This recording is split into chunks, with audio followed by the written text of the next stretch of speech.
Vamos a hacer una revisión de los conceptos actuales acerca de las definiciones, diagnóstico y manejo de los pacientes con la infección por coronavirus conocida como COVID-19. Yo soy Julio César Durán Pérez, médico especialista en medicina crítica y terapia intensiva. En esta primera parte vamos a hablar de algunas definiciones, hablar del estado actual de la infección por COVID-19, definición de caso como se propone por el Ministerio de Salud en Colombia, cuáles son los síntomas y hallazgos de laboratorio más importantes, cuáles son los hallazgos radiológicos que son frecuentes en esta patología y por último definir los niveles de gravedad de la infección. La infección por coronavirus, esta infección se inicia en la provincia de Wuhan, en China, en diciembre del 2019, cuando se presentaron una serie de infecciones respiratorias que condujeron a cuadros severos y se identificó este virus, coronavirus, ya conocido ampliamente por otras infecciones que se presentaron en 2002 y 2003, conocido como SARS o síndrome respiratorio agudo severo, y también unos años después se presentó el síndrome respiratorio de Oriente Medio, conocido como MERS. La característica importante es que estas infecciones se producen por coronavirus también. Esta nueva infección iniciada en China, se conoce como coronavirus del síndrome respiratorio agudo severo o grave, y el virus, el nombre que se le dio al virus fue SARS-CoV-2. Este es el nombre científico de este virus.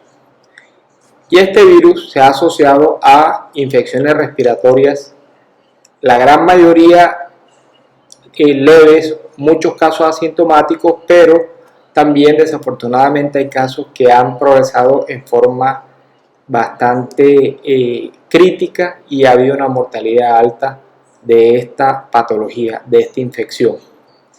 La enfermedad ha sido denominada enfermedad por coronavirus 19 y es conocida como COVID-19. Para efectos de la definición de la enfermedad, el nombre de la enfermedad es COVID-19 y muchas veces se habla del virus también con este nombre, pero en realidad es el nombre de la enfermedad y es lo que vamos a utilizar en muchos de los conceptos de esta charla. Esta es la situación actual de la infección por coronavirus a marzo 21, pues deberá ser actualizada diariamente. Tenemos 267.013 casos confirmados a nivel mundial, con 11.201 muertes y 184 países afectados. A nivel de Colombia también, a marzo 21, teníamos 231 casos confirmados, 2 muertes y muchos de los casos han sido casos importados de otros países. Esta es la situación actual. Esta información va a cambiar diariamente y hay que estar pendiente de las páginas del Instituto Nacional de Salud para esta actualización. Para la definición operativa de caso, el Ministerio de Protección Social ha definido varios niveles y tenemos que estar pendientes de estas definiciones porque son las que rigen o las que se deben recomendar para Colombia.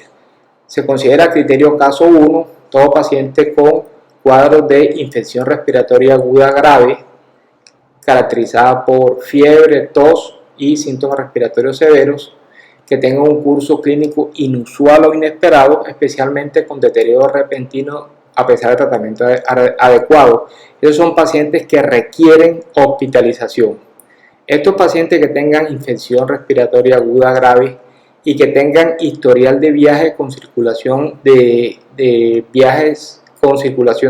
enfermedad o a países tengan circulación de enfermedad en los últimos 14 días, o trabajador de la salud u otro personal del ámbito hospitalario que haya tenido contacto estrecho con casos confirmados con enfermedad por el nuevo coronavirus, o antecedentes de contacto estrecho en los últimos 14 días con un caso confirmado con infección respiratoria grave asociada al nuevo coronavirus. En estas 3 condiciones, si el paciente presenta un cuadro de infección respiratoria aguda grave, se considera criterio caso 1. Criterio caso 2 es el grupo de pacientes con infección respiratoria aguda que no tiene síntomas de severidad, que no requiere hospitalización y que ha tenido el mismo historial de viajes a zonas con circulación del virus, trabajadores de la salud que han estado expuestos a casos de COVID-19 o antecedentes de contacto estrecho en los últimos 14 días con personas que ha dado positivo para COVID-19. Este se considera criterio caso 2. Tenemos criterio caso 3, que son todas las personas con infección respiratoria aguda grave que requieren hospitalización, pero que no tienen ninguno de los nexos epidemiológicos que se han descrito para riesgo de COVID-19. Criterio caso 4 son las muertes por insuficiencia respiratoria aguda de etiología no conocida, que están en estudio y que se le han tomado muestras para determinar o para descartar la enfermedad. Y criterio caso 5, en este caso, contacto estrecho con casos confirmados por COVID-19 en personas que están completamente asintomáticas. Las personas han tenido contacto estrecho en los últimos 7 días, pero están completamente asintomáticos. Esos son los 5 criterios de caso que se han definido y que están actualmente recomendados por el Ministerio de Salud. Entonces, ¿cuáles son los síntomas que presenta una persona con COVID-19? Los síntomas más comunes son fiebre, tos, fatiga, producción de esputo y dificultad para respirar en esta proporción. Son los síntomas más frecuentemente presentados por estos pacientes. Y los síntomas menos comunes serían mialgias y artralgias, cefaleas, dolor de garganta, escalofrío y dolor pleurítico. Son síntomas menos frecuentes. Y algunos síntomas raros que se presentan en menos de un 10% serían náuseas, vómitos, diarrea, síntomas gastrointestinales y congestión nasal.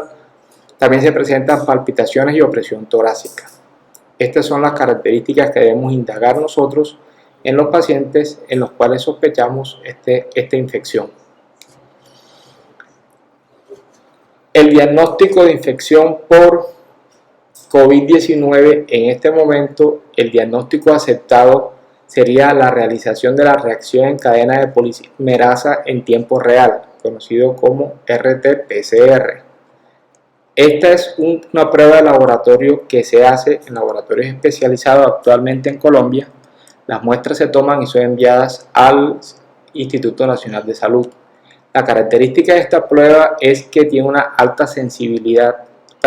especificidad, especialmente para el virus, el nuevo coronavirus. Esto significa que es difícil confundirse de que se dé prueba positiva con respecto a otro virus. Sin embargo, la sensibilidad es solo del 60-70%.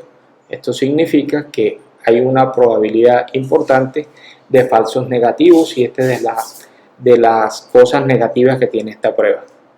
La toma para la muestra y el hecho de que salga adecuada la muestra depende de la calidad de la toma y esa toma se realiza por aspirado nasofaríngeo en las personas que están con respiración espontánea o el aspirado traqueal en pacientes en ventilación mecánica.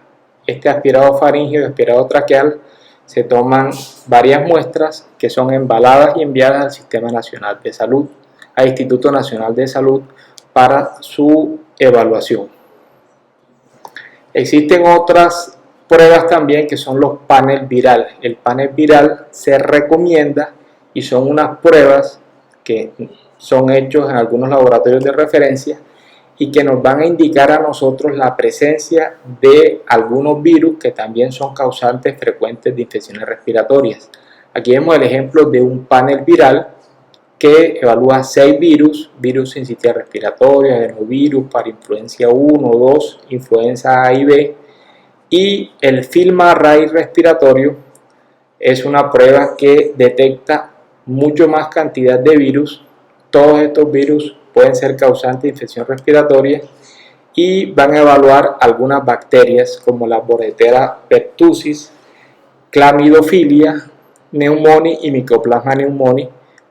Esta evaluación nos va a permitir a nosotros descartar la presencia de otros virus. Estos paneles virales y el Field Array respiratorio. Estas pruebas no incluyen la evaluación de coronavirus, del nuevo coronavirus que está causando la epidemia en este momento, pero sirven para evaluar los pacientes y descartar rápidamente, más rápida que la muestra de PCR viral, para descartar este tipo de infecciones por otros virus. Entonces nos sirve a nosotros como una prueba inicial rápida. También tener en cuenta que los hallazgos de laboratorio, aparte de las evaluaciones virales, es frecuente que en los pacientes con COVID-19 tengamos leucopenia, linfopenia, aumento de la LDH, es frecuente en estos pacientes y este es un marcador de severidad que indica la necesidad de hospitalización. Aumento de tiempo de protrombina son frecuentes en este grupo de pacientes.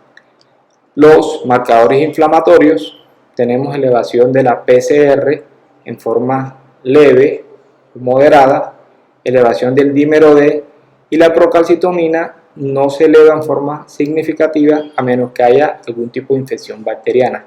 Tener en cuenta la evaluación de estos parámetros de laboratorio para el diagnóstico de estos pacientes.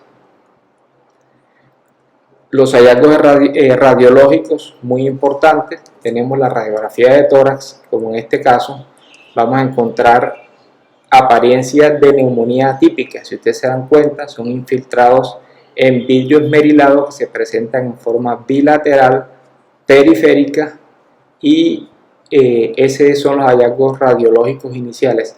Tener en cuenta que en muchos casos los hallazgos de las radiografías de tórax no son importantes al inicio, pero los hallazgos de la tomografía sí van a ser característicos. Aquí tenemos una tomografía en un caso inicial en el que tenemos la apariencia de vidrio esmerilado, también tenemos apariencia de pavimento desordenado, consolidación segmentaria, engrosamiento bronquial y vascular y bronquiectasia por tracción. Característicamente estos hallazgos van a ser bilaterales y periféricos. Con el desarrollo o con la evolución de la enfermedad, estos infiltrados o estos hallazgos radiológicos van a ser bilaterales, con compromiso de gran parte del parenquima pulmonar y progresión a una de las complicaciones más temidas, que es el SDRA y necesidad de soporte ventilatorio mecánico del paciente. Entonces, para evaluar los niveles de gravedad de la infección, podremos categorizar en varios grupos. El paciente con enfermedad no complicada es el paciente que cursa con síntomas locales en vías respiratorias altas y puede cursar con síntomas inespecíficos como fiebre, dolor muscular o síntomas atípicos en ancianos. Son síntomas leves que no producen insuficiencia respiratoria ni falla de órganos. Este es el grupo de pacientes que pueden ser manejados en forma ambulatoria. Paciente con neumonía leve, hallazgos radiológicos confirmados en la radiografía de tórax sin signos de gravedad, o sea, sin signos de inestabilidad hemodinámica, hipoxemia o dificultad respiratoria, que tenga una saturación ambiente mayor del 90% y una escala de CURB-65 de 1 punto o de 0 puntos. Este es el paciente con neumonía leve.